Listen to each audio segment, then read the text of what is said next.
If this isn't a breach of the ministerial code, surely the code itself is wrong, Mr. Speaker, and it's the Prime Minister's job to fix it.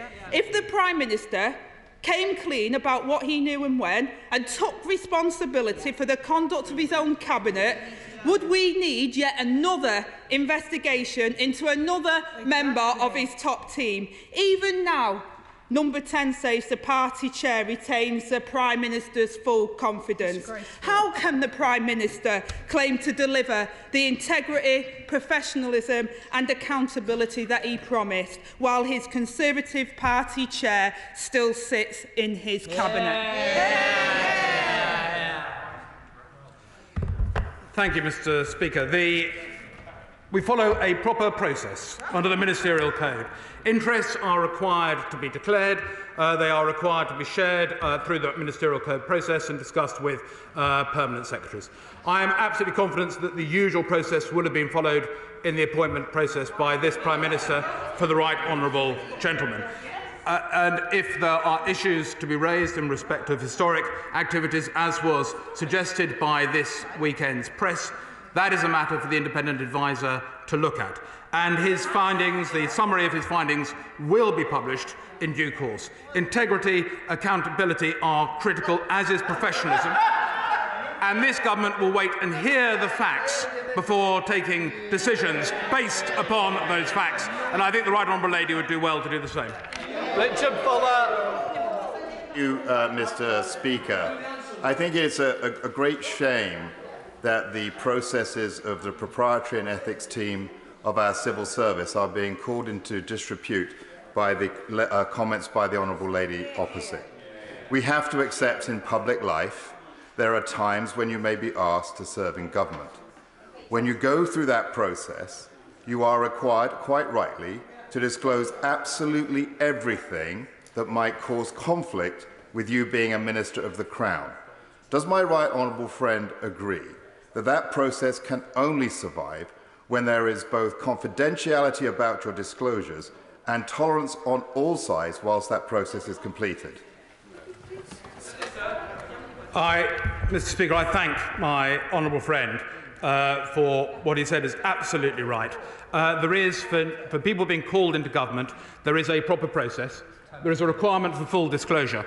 And for that process to continue to be meaningful and to work for decades into the future, you need to retain confidentiality.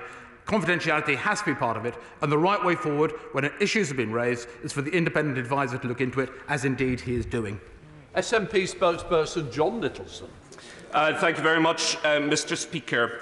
Here's what we know about the appointment of the BBC chair. The BBC chair, Richard Sharp, helped arrange a £600,000 loan for the Right Honourable Member for Uxbridge and South Ruislip, weeks before he was chosen by the former Prime Minister to become BBC chair. Mr Sharp appeared before the Culture Select Committee on which I sit. We grilled him about his £400,000 gift to the Conservative Party. However, he did not disclose his role in getting the man appointing him a huge loan. Mr Sharp, the former Prime Minister, and the cousin offering the loan dined together Chequers pre-loan and pre-appointment. The former Prime Minister's spokesperson says, "So what? Big deal."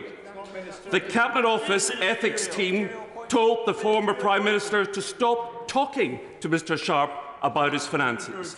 Ministers told other applicants not to waste their time applying. The appointment was to go to the Right Honourable Member for Uxbridge and South Ruislip's friend, the Tory donor.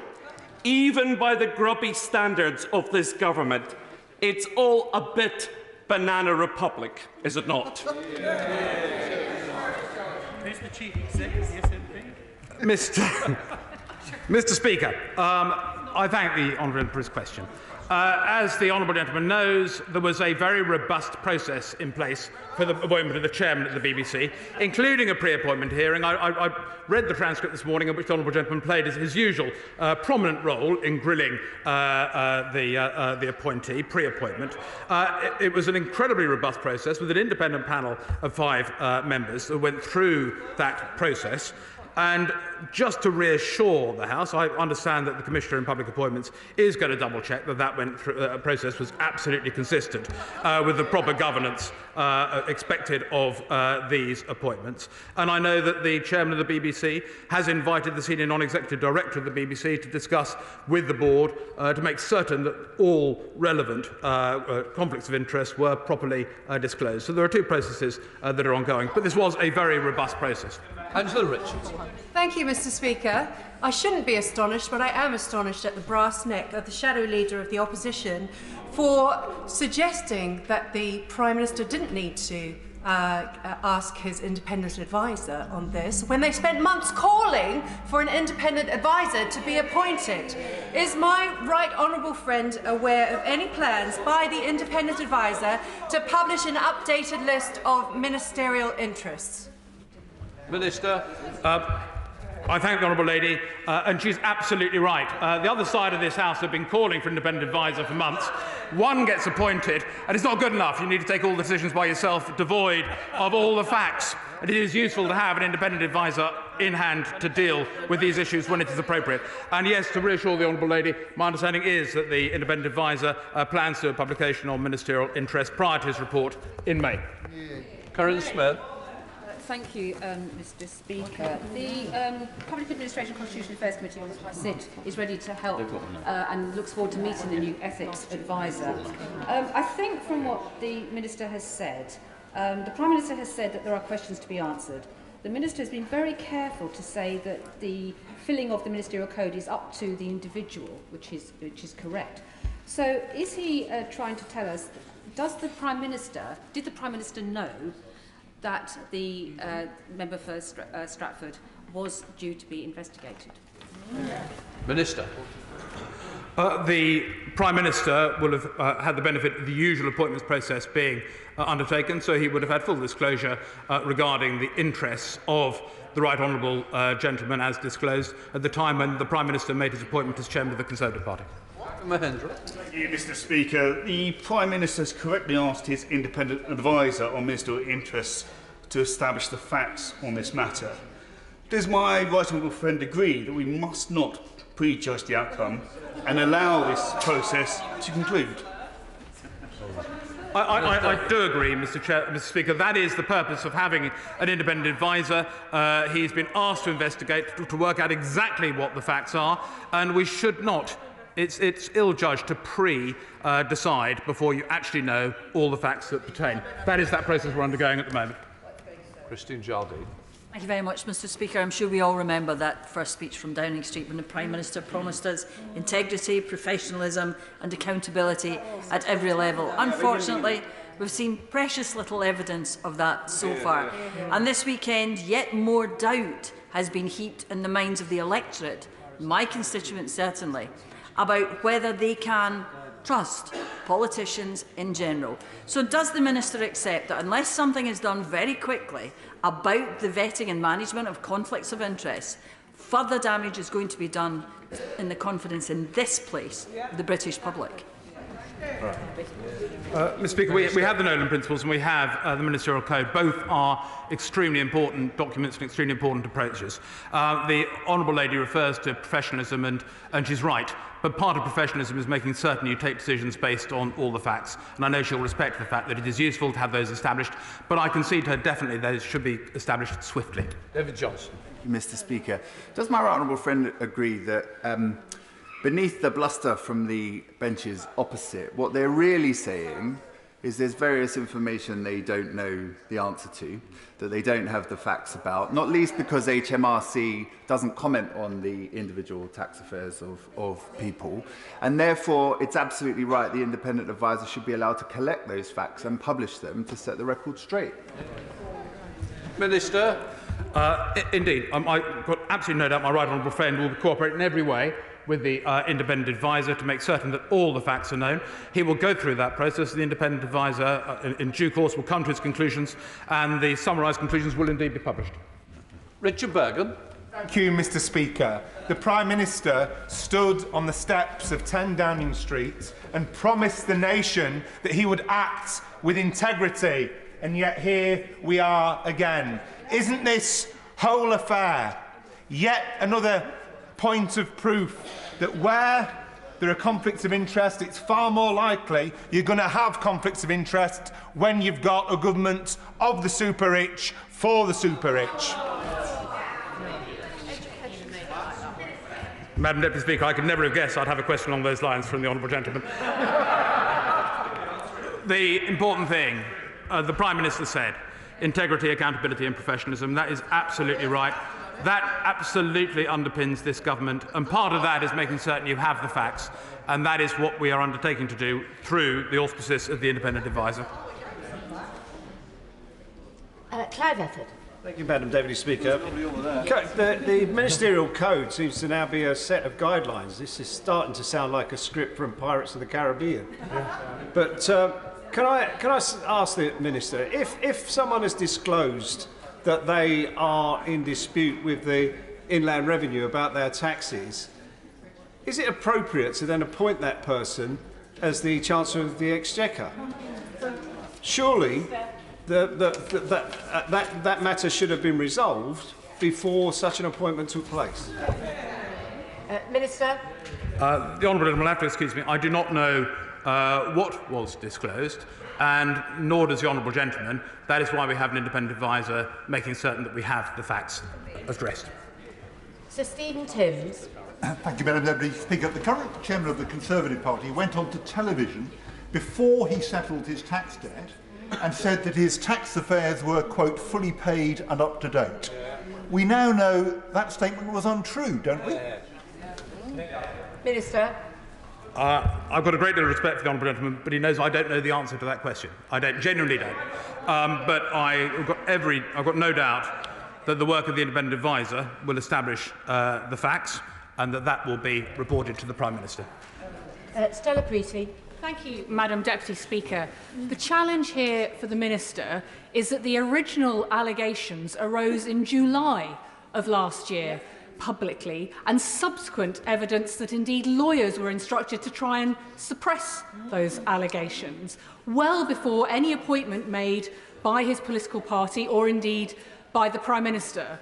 Now, the Minister talks about allegations arising this weekend. Whose due diligence was lacking? Is it the Cabinet Office? Is it the Conservative Office? Or are we just not being told the whole truth on this matter? Minister.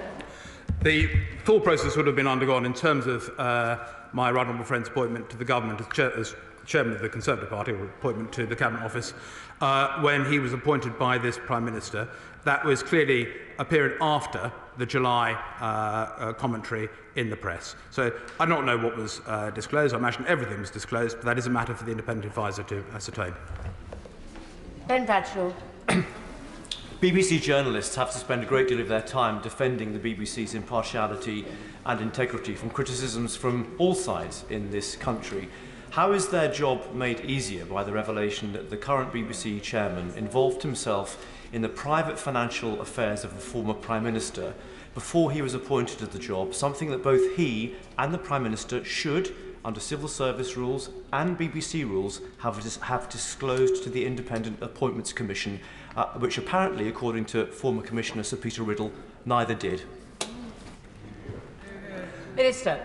My understanding is that both the Right Honourable Member for Uxbridge and the gentleman in question have both said that no financial advice was provided from one to the other. That's my understanding. And I do know that the chairman of the BBC has invited the senior non-executive of the BBC to look into his disclosures to make certain everything was done properly.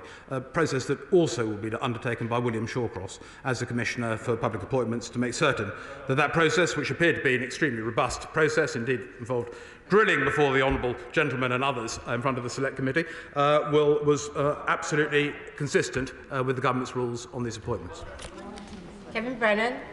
Well, actually, that's an interesting point the Minister's just making, because on that very point, of course, before he appeared before the Select Committee, the candidate had to fill in a questionnaire, and he had to answer the question, do you currently or potentially have a business, financial or non-pecuniary interest or commitment that might give rise to the perception of a conflict of interest if you are appointed? Now, doesn't the Minister agree that helping to arrange an £800,000 loan for the person ultimately responsible for your appointment should have been declared in response to that question. Minister. But the honourable gentleman is making a statement there about helping to arrange a loan. I don't know the basis on which he makes that assertion, but I know that all matters to do with any conflicts of interest or perception of conflicts of interest are going to be looked at by the BBC under that process established by the chairman. Dawn Butler. Thank you, Madam Deputy Speaker. Madam Deputy Speaker, on Wednesday, the Prime Minister stated there were no outstanding issues. By the weekend, the Prime Minister ordered an independent investigation. Can the Minister ensure that all of the information that escalated this from nothing to see to an internal independent investigation is placed in the library? Minister. What is absolutely the case is that a summary of the findings of the independent adviser and the outcome of that work will be shared with this House. Peter Dowd. Thank you, Madam Deputy Speaker. A person is 23 times more likely to be prosecuted for benefit irregularities than tax irregularities. Yet tax irregularities lose the economy 9 times more. So does the government have any plans to redress this imbalance? Absolutely. Minister. There is a huge focus across government, and I know this from my work inside the Cabinet Office, in making certain that we get after tax evasion in all its forms. It's incredibly important that we do, and that we cut waste across government, particularly when it comes out of fraudulent behaviour. That's what we do every day. HMRC is responsible for following up and making certain that people pay the tax that's owed. Andy MacDonald. Thank you, Madam Deputy Speaker. I just want to tell the House, from my constituents, I'm hearing that they are heartily sick and tired of reading these stories incessantly about tax irregularities, cheating and fraud, and the self-serving elite. And faith in politics and in this institution is at an all-time low, as it is with the BBC in light of these revelations. And the one common denominator, Madam Deputy Speaker, is that party opposite. And this is only ever going to be cleaned up once this lot are out of the door and out of government. I'm not certain of the question was, but I certainly disagree with the honourable gentleman in terms of the tone he takes. And I do think we have an incredibly valuable organisation in the form of the BBC. I, for one, support it. And I think it's unfortunate to start making allegations about the whole of the BBC on the basis of something, the facts of which are disputed. Cat Smith. Are there any other government ministers currently in dispute with the HMRC around their tax arrangements? Minister.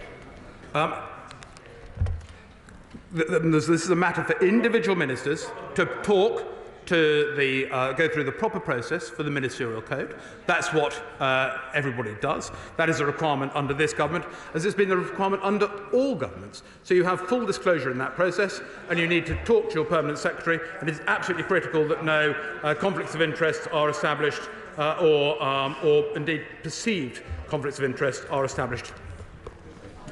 Alex Cunningham. Right, Madam Deputy Speaker.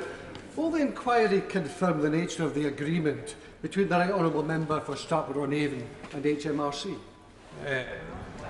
Minister. I've got every confidence my right honourable friend, the member from Stratford-upon-Avon, will be totally open with the independent adviser. This is an independent adviser conducting a report for the Prime Minister, and I'm sure he will be absolutely open with the independent adviser so that the facts can be fully established. Toby Perkins. Thank you, Madam Deputy Speaker. With respect, the Minister is attempting to balance on the head of a pin with regard to Richard Sharp's involvement in the loan to the Prime Minister, former Prime Minister. He may not have provided advice, he may not have arranged it, but he clearly was involved in the introduction. And on that basis, should he not have made the declaration referred to by my honourable friend from Cardiff West when he appeared in front of the committee? Minister. Obviously, Mr. Sharp felt that that was not required. That was not the case. I understand that a process was put in place to separate him from the loan arrangements. And as I say, Mr. Sharp has asked the senior non-executive director at the BBC to ensure that all matters in terms of disclosure were followed correctly by him in his process. Luke Pollard. Deputy Speaker, can the Minister tell us if any government ministers were informed that the Conservative Party chair was blocked from receiving an honour? And if so, did the government take any action after receiving that news? Minister. I genuinely don't know the answer to that question, Madam Deputy Speaker. There is a process for honours and awards which is kept highly confidential. I don't know whether the Right Honourable Gentleman was up for an award or indeed whether that was blocked. So it would have been a very tight process. I don't know if there's any ministerial involvement in that process. Tamanjit Singh Desi. Thank you very much. Madam Deputy Speaker, here we go once again, debating after being angered by the lack of ethics and alleged serious wrongdoing by government ministers. But despite the Prime Minister making big promises about integrity, professionalism and accountability, we know he's going to do diddly squat about it because he is too weak, because he is beholden to those very cabinet ministers to cling on to power somehow. So does the Minister not think that the British people will smell a rat if they see the Conservative Party chairman, who as Chancellor was supposed to be in charge of the government's finances at the time, whilst trying to strike a multi-million-pound tax deal with the HMRC for alleged serious wrongdoing? The Honourable Gentleman's view of the government and mine come from different perspectives. I've got a huge amount of time for my right honourable friend, the Prime Minister, who's leading this government in the right directions, and I have to say that he is unwise, I think, to make take a view on the outcome of an inquiry that has not yet properly commenced. But it will. The independent adviser will get there and will establish the facts. Simon Lightwood. Thank you, Madam Deputy Speaker. Can the Minister confirm whether the Right Honourable Member for Stratford-on-Avon will make his tax affairs transparent to any investigation by the independent adviser? And can the Minister confirm that the Prime Minister will set that as a requirement of the investigation?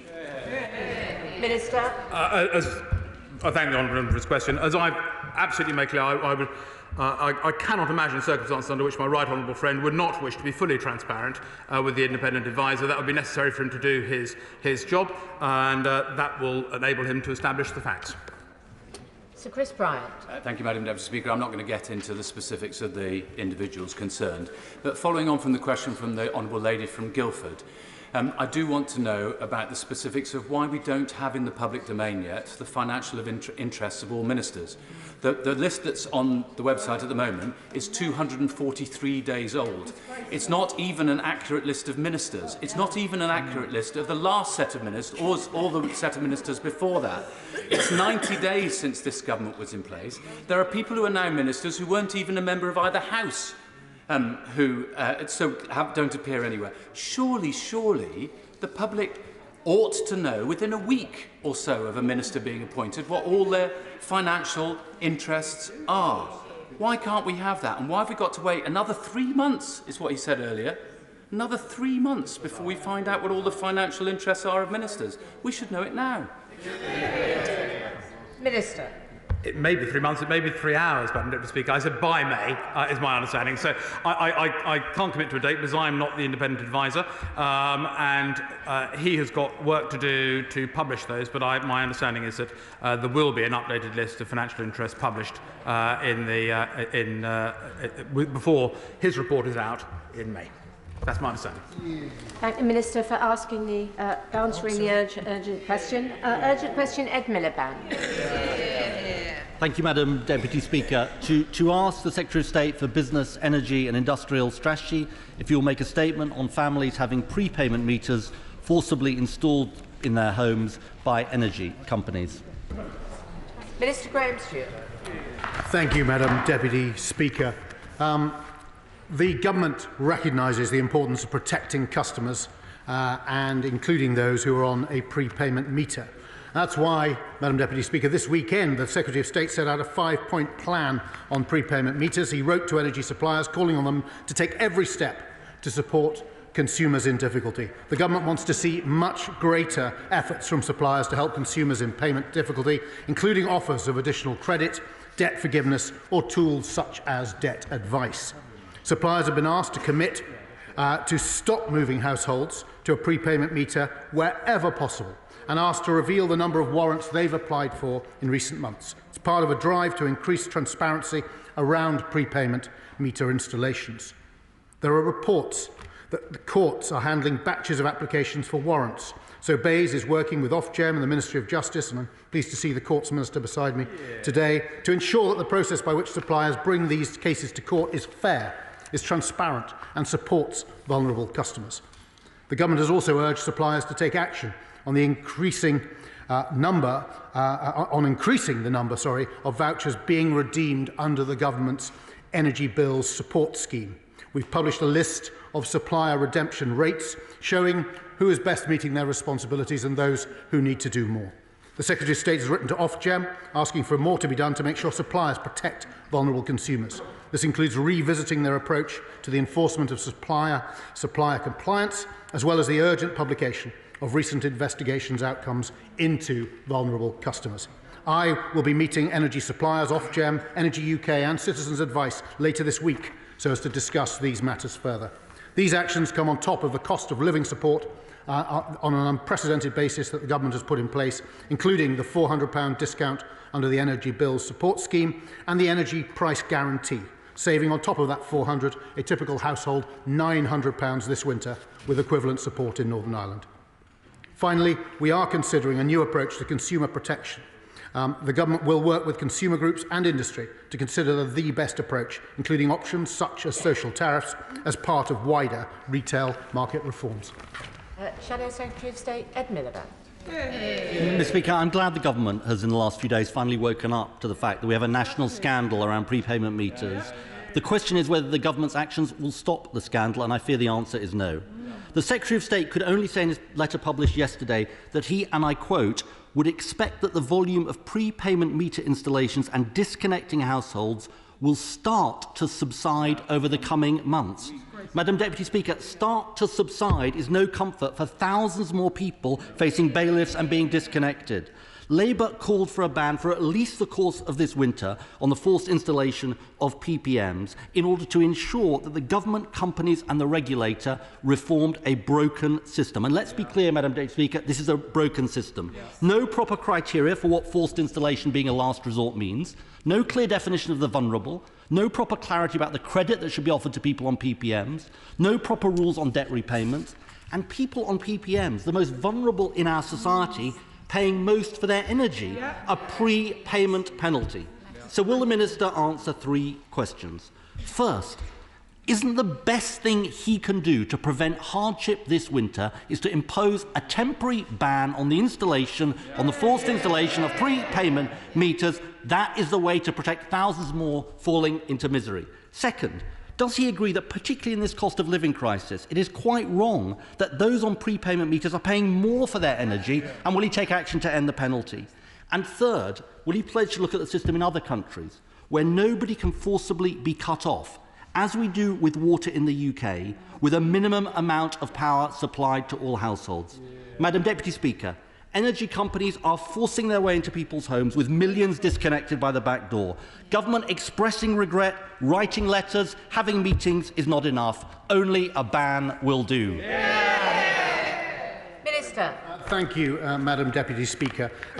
Well, we have already seen a response, I think, from suppliers today to the calls from the Government. What we've got to look for is to be as effective as possible in affecting change and doing so now. And we believe that the Government calls and indeed engagement with suppliers alongside that of Ofgem is the right approach. And it's of course, suppliers must exhaust, as they're required to do, all other alternatives before forcing the installation of a prepayment meter. But it's also it's worth remembering what we don't want to have is a system, and I understand, we too once were in opposition, the desire to come up with seemingly superficially popular policies. What we don't want to do is create a system where, in fact, more people are forced into debt, more people end up with bailiffs and are drawn into the court system. That's exactly what we wish to avoid. And for many consumers, prepayment meters are in fact a useful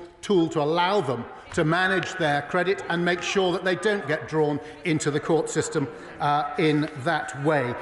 The right honourable gentleman, if the right honourable lady were to stop chuntering even for a moment, asked me about the penalty, as he put it, of higher costs. The standing charge is a fixed charge which covers the cost of live supply, controlled by Ofgem. The system, which I think was in place when the right honourable gentleman was minister, was that the costs should reflect the actual cost of providing the service. So Ofgem manages that. But I agree with the right honourable gentleman, and this is something we should look at. That's why we're going to look at social tariffs. We want to look at whether those costs should be socialised going forward. But this is a long-standing situation which we are seeking to address. The whole system right now is under stress. The system for energy supply because of the energy crisis, and it is right that we make moves sensibly and not having perverse outcomes to ensure we protect the most vulnerable.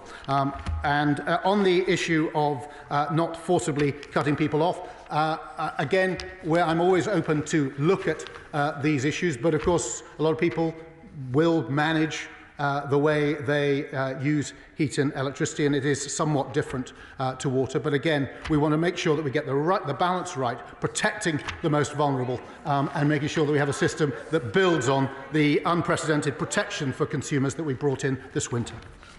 Philip Hollowbone.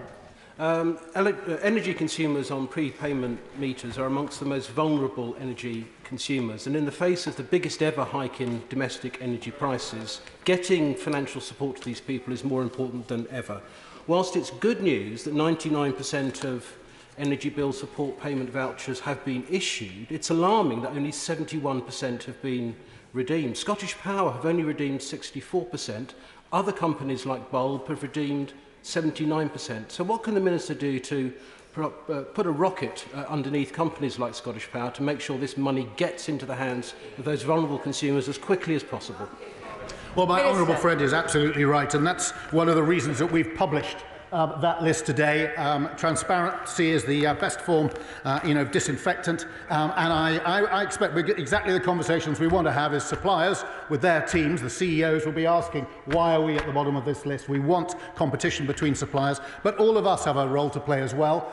It's a whole society front to make sure that people are aware that these vouchers are there. People who are maybe in the greatest difficulty, maybe the least likely to open the envelopes. We've looked at the design of the envelopes. We're looking at every front, and we want to make sure we get the message out there to people that on prepayment meters that those vouchers are there, they're entitled to their support, and like my honourable friend, I'd like to see the take-up increased. Yvonne Faval. Thank you, Madam Deputy Speaker. Recently, the newspaper reported that Wigan Magistrates Court's been granting around 2,000 disconnection warrants each month. On one day in December, 496 were granted in under 4 minutes, without magistrates even knowing the names and addresses of those people, let alone their circumstances or vulnerabilities. Forcing customers into a situation where they pay the highest rates for their energy and are at risk of self-disconnection without any discussion of their circumstances is patently wrong. Will the Minister ensure that this travesty of justice doesn't continue any longer and implement a ban on the forced installation of prepayment meters? Well, I thank the honourable lady for her question. Of course, before the suppliers do go to that, they are required by Ofgem to ensure this is absolutely a last resort. So that is before you get to the stage of the courts. But as I said in my opening statement, we're working closely with the Ministry of Justice to ensure that the courts process as part of the overall system is fit for purpose and provides the maximum protection possible. Richard Graham. Madam Deputy Speaker, mortgage providers now do well engaging with customers, managing difficulties and greatly reducing the number of repossessions. Does my right honourable friend therefore agree that energy companies should do likewise rather than turning at the slightest pretext to prepayment meter warrants? And if the numbers of warrants don't come down, will my right honourable friend agree that more should be done to have specific reduction targets? Minister. Well, I thank my honourable friend, and he's absolutely right. We've got to make sure that suppliers are all fulfilling the requirements that are set by Ofgem. Ofgem did an inquiry looking at the treatment of vulnerable customers by the energy suppliers and found weaknesses across the board.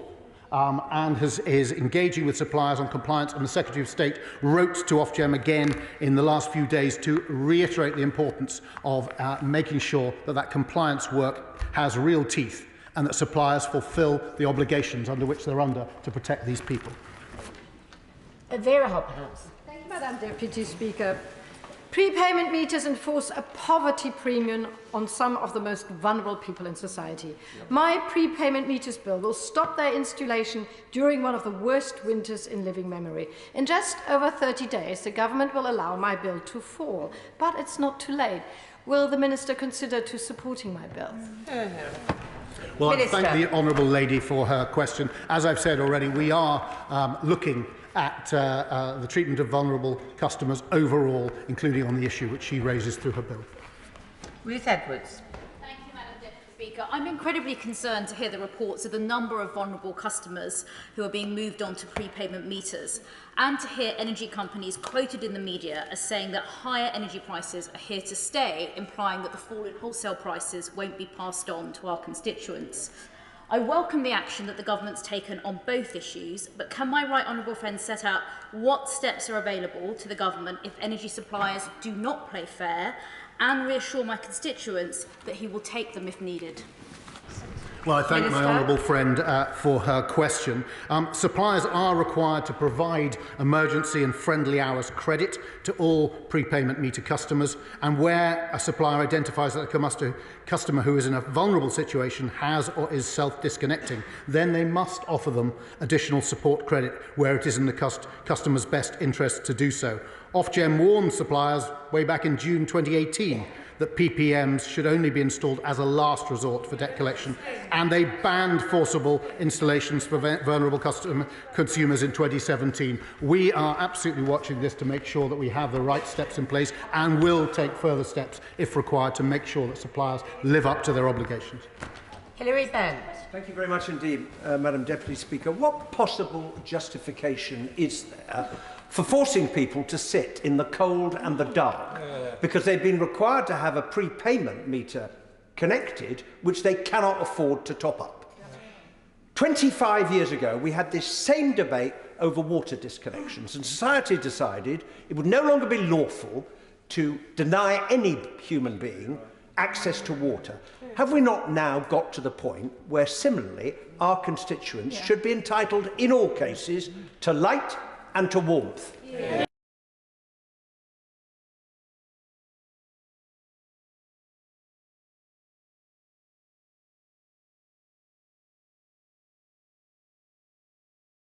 Families and to the nation. And we have to, Madam Deputy Speaker, we have to balance out, as we are with system, to provide additional credit, to provide support for people. We also have to make sure, having had 30 suppliers close business with high costs imposed on the system and thus on consumers, we need to get the balance right so that we have a system which encourages people to pay their bills, but also protects those who most need help. Aaron Bell. Thank you, Madam Deputy Speaker. Can I thank the Minister for his statement? And does he agree with me that I have a number of constituents who use prepay meters? Should it not be the case that energy companies this winter are using all their efforts to focus on supporting those constituents with their energy costs? He's already mentioned the voucher scheme, rather than trying to forcibly transition them onto prepayment meters. Minister. My honourable friend, as ever, is absolutely right, and that's a really important part of the message which you're sending out today, and I think this urgent question helps strengthen that message to suppliers and others to ensure that people who are in a vulnerable position are supported to the best extent possible. Patrick Grady. Thank you, Speaker. Seeing as the Minister is all about encouraging and asking companies to do things rather than actually enforcing any action, I wonder if you might encourage or ask the energy suppliers if they can publish how much interest they earn from money that is uploaded up front onto prepayment meters before it's actually expended on electricity and energy. Minister. Well, I thank the honourable gentleman for that question, and I will write to him with an answer. Why not? Paul Bristow. Thank Madam Deputy Speaker. Too many people in Peterborough are on prepayment meters, and the forced installation of prepaid meters in places like Peterborough, where the most vulnerable have to pay more, needs to stop. What more can he do to ensure that energy companies are looking at every possible avenue to ensure that those in my city with the least ability to pay are not paying the highest energy prices? Minister. Well, my honourable friend is absolutely right. As I say, the system which we inherited and exists today reflects the costs of supply, and Ofgem supervise that and ensure that's the case. And alongside my honourable friend and others across the House, be interested to look at that again to make sure we get a system with the right balance. Emma Hardy. Thank you, Madam Deputy Speaker. It is fundamentally unfair that people with a prepayment meter pay more for their energy costs, whether they have chosen that prepayment meter or not. They have the same energy coming through into their homes that everybody else has. And the argument from the energy companies that somehow this is justified because it's more expensive falls completely flat when you find out many are being moved from smart meters straight over to prepayment meters. So will the Minister look at taking enforcement action to stop those on prepayment meters being charged more? Well, I thank the honourable lady for her question. Switching any customer from smart credit to smart prepayment can only take place after an energy supplier has gone through a prescribed process, in the same way as if they were going to fit a prepayment meter to replace a traditional credit meter. The energy regulator Ofgem has rules in place that restrict the forced fitting of a prepayment meter or switching of smart meters to prepayment mode on those in arrears, except as a last resort. Anthony Mangnall. Thank you, Madam Deputy Speaker, and I do feel that the government needs to offer a clearer explanation for why those on prepayment meters have higher energy charges. I think that's the least we can do. But could I just ask the Minister, for those who find themselves in better financial situations after the Christmas period, but who were on prepayment meters and who are now trying to transfer back across to credit meters, what help and support is being given to them? Because in some instances there are penalties to do so, and it should not be right that any energy company is putting a penalty for those who wish to transition away from prepayment meters. Well, I agree with my honourable friend, and it's important to make sure that people don't find themselves caught in a cul-de-sac. In terms of the government laying out the rationale for higher costs, it is absolutely, and I think I've said on 2 occasions, so I hope I've at least set the rationale out, whether you agree with it or not. The one we inherited and that subsists today is that it is cost reflective. And Ofgem, which is the regulator, supervises this and ensures that no charges are imposed that do not reflect the additional costs of providing energy through that particular methodology. Whether we should change that is a separate matter, but I hope I've at least been clear in explaining the rationale that we inherited from the right honourable gentleman and others previously. Liz Savile Roberts. People living in North Wales are at the thin end of the cost of living crisis. Many of them last year paid the highest electricity prices in the UK, and the cost for those on prepayment meters was higher still. Recent figures by Citizens Advice show how precarious access to energy is for prepayment meter customers in Wales, with 32% being disconnected last year because they couldn't afford to top up. We've heard that he won't ban forced installation of prepayment meters. So will he give Welsh Government the power to step in and put people before private energy profit?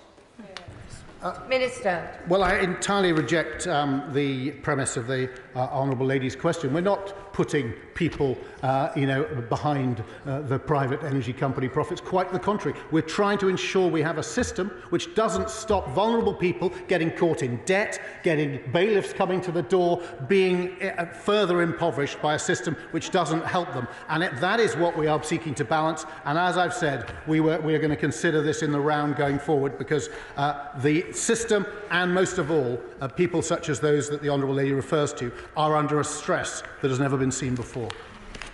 Rachel Maskell. Thank you, Madam Deputy Speaker. The scrutiny and support the Minister says the energy companies should be putting in place is not happening, so there's no point in hiding behind the words, because 600,000 people were flipped over onto prepayment meters last year. So why won't he, and can he give real reason, put a moratorium until this mess is sorted out on anyone moving over onto prepayment meters, and also reverse those people which have been forced onto these high tariffs?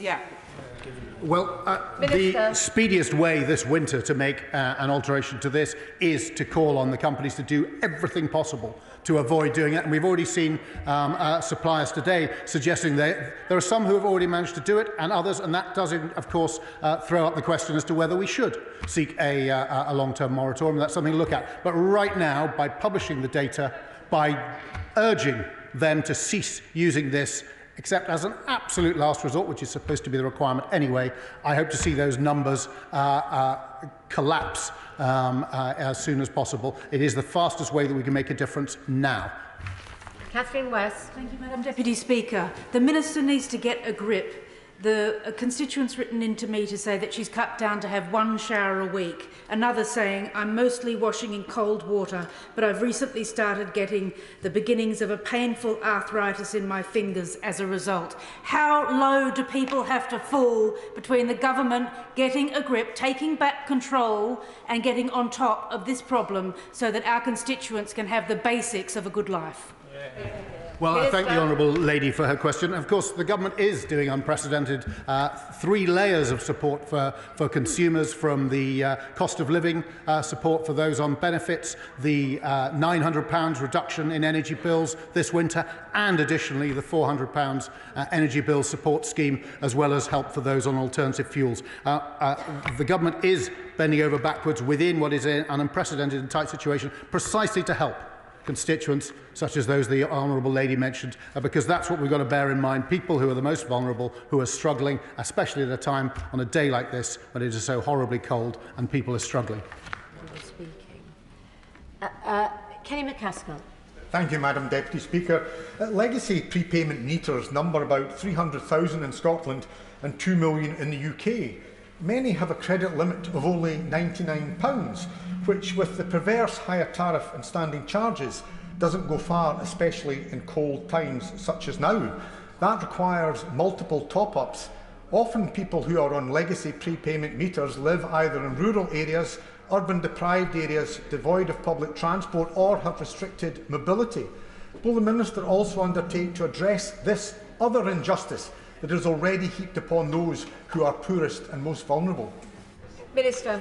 Well, I think the honourable gentleman is right. He's right to highlight people in rural areas, and in fact the remote Highlands and Islands, which I'm sure the right honourable gentleman will be, if he gets the chance, will question me about as well. And it's absolutely right. We've got to have a system which recognises the sheer geographical and proximity challenges that affect people like that, and have a system, as I say, under unprecedented stress that works at that granular level for ordinary families, often in remote areas. They need help, and we need a system which supports them.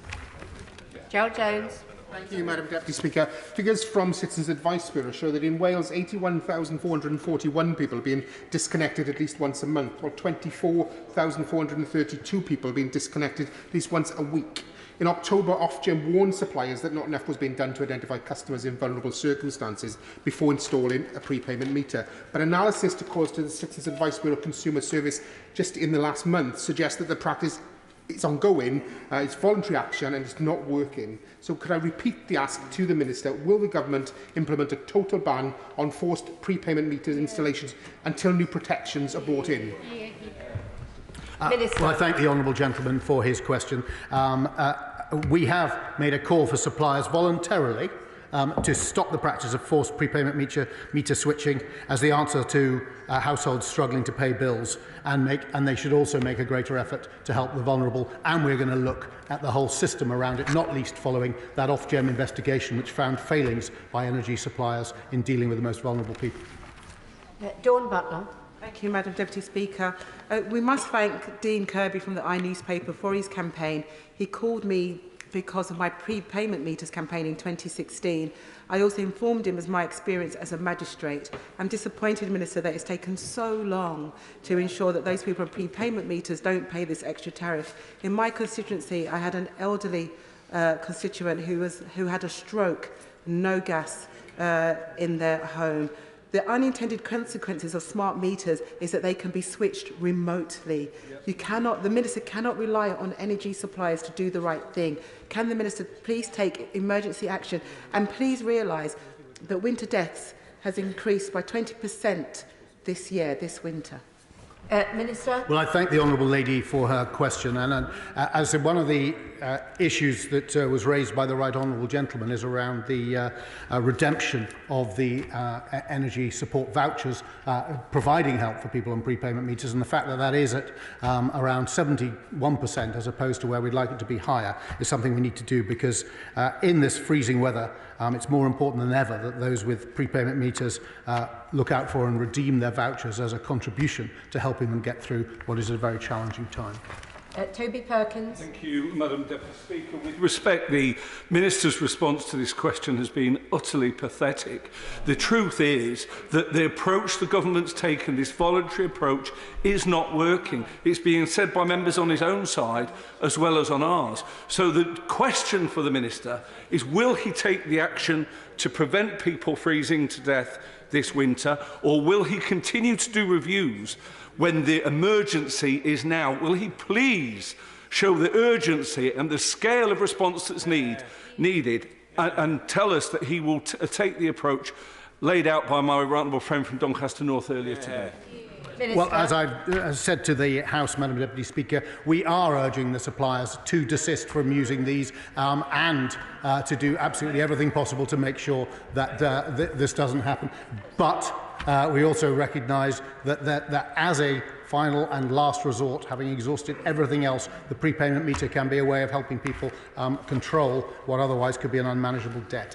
Clive Efford. Thank you, Madam Deputy Speaker. The entire debate around fuel costs when the prices were spiking up was about the impact on vulnerable people and people who would have to make the choice between heating and eating, and sometimes not being able to make the choice about either.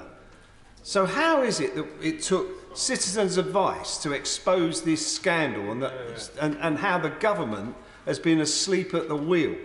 Now, the only way to sort this out when we have these forced entry warrants being issued on an industrial scale by magistrates' courts is to impose a moratorium so that we make sure that no one who has a prepayment meter imposed on them is forced into a situation where they can't afford to pay for their fuel costs. Surely that's the minimum the government should do. Well, as I've made clear to the House, the government absolutely is calling for suppliers to do everything possible to avoid doing this, and I think we're already seeing movement as a result of that call. Singh Desi. Thank you very much. Madam Deputy Speaker, you will be aware that prepayment meter customers, many of whom are the least well off within our society, are charged a higher rate for their energy. So does the Minister recognise the huge injustice being forced onto thousands more households as they are shifted onto prepayment meters and onto higher rates? And what will he do to correct that injustice urgently, including issuing a moratorium, hopefully? Minister. Well, I've explained that the system which Ofgem enforces and has long enforced is one strictly based on the cost of delivery, and we're going to look at that again to make sure. So we both have to ensure that existing conditions, which Ofgem works with the suppliers on compliance on, is right, but then also we have a future system which learns from the current pressures. Alistair Carmike. Thank you, Madam Deputy Speaker. In Orkney and Shetland, we have the highest rates of fuel poverty of anywhere in the country, so the premium that is paid by the poorest people in my constituency takes a bad situation and risks making it catastrophic. But we have another problem on top of that, and it is, in fact, we can't get any of the energy companies to install meters in new-built houses in the Northern Isles. So when he next speaks to the energy companies, can he say that when he has stopped them installing meters in the rest of the country that people do not want, they could send some engineers to the Northern Isles to install the meters that new house owners there need? Well, I thank the Right Honourable Gentleman for his question, and of course he has raised this with me. There are issues around where the government has intervened to make sure that the distribution costs in the far north of Scotland and the islands are not fully reflected in the prices there, so special exemption has been made there. But he's right, I've also heard about the difficulty of builders getting a meter installed and ensuring that it shouldn't be beyond the wit of man for them to align and work together to make sure that it is run efficiently and people get a meter when they should. And I share his frustration. I thank the Minister for answering the urgent question. And we will now, before I take any points of order, move to a personal statement. Andrew Bridge.